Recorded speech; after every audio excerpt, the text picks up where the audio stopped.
Ano sir, parang naka-enjoy pagka ano kasi ano parang nagiging maayos yung rally ng trapiko kapag may sumasayaw sa sa trapiko.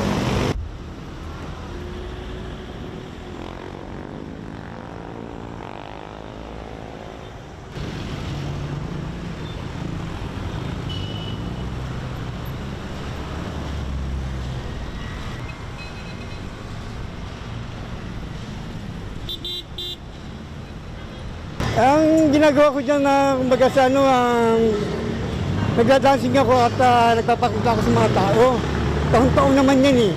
Para naman nasa ganun yung mga tao naman, hindi na masyado na iinip sa paghihintay ng pag-go ng stoplight.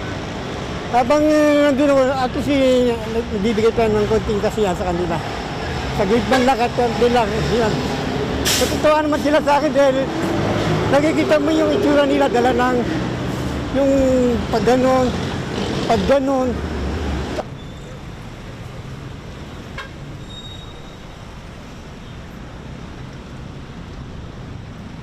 Saka nang iba nagpapalakpakan pa nga eh.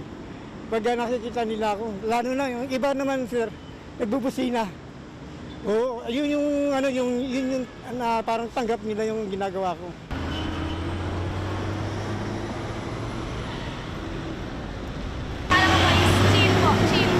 Chill Cabiles po. Ano? Chill Cabiles. Pakispe- Po, nung naka-Santa suit po siya, nung nakita ko pa siya sumasayaw nun, nakakatuwa po, parang bumalik po ako sa pagkabata, na parang sabi ko, hindi lang pala pwedeng sa ibang bansa mag-exist si Santa, dito din pala at the same time, si Santa Claus ng Pilipinas is sumasayaw and nagmamaneuver pa ng traffic. And yes, nagsaserve siya sa, hindi lang sa mga bata, kundi pati sa mga people in any age po.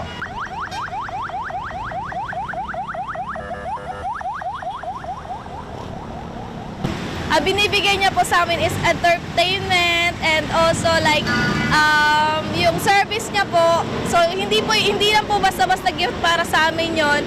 It's like let's say yung dedication niya po sa work niya po, sinishare niya rin po sa amin. Pinapakita niya po how responsible po siya sa trabaho niya po.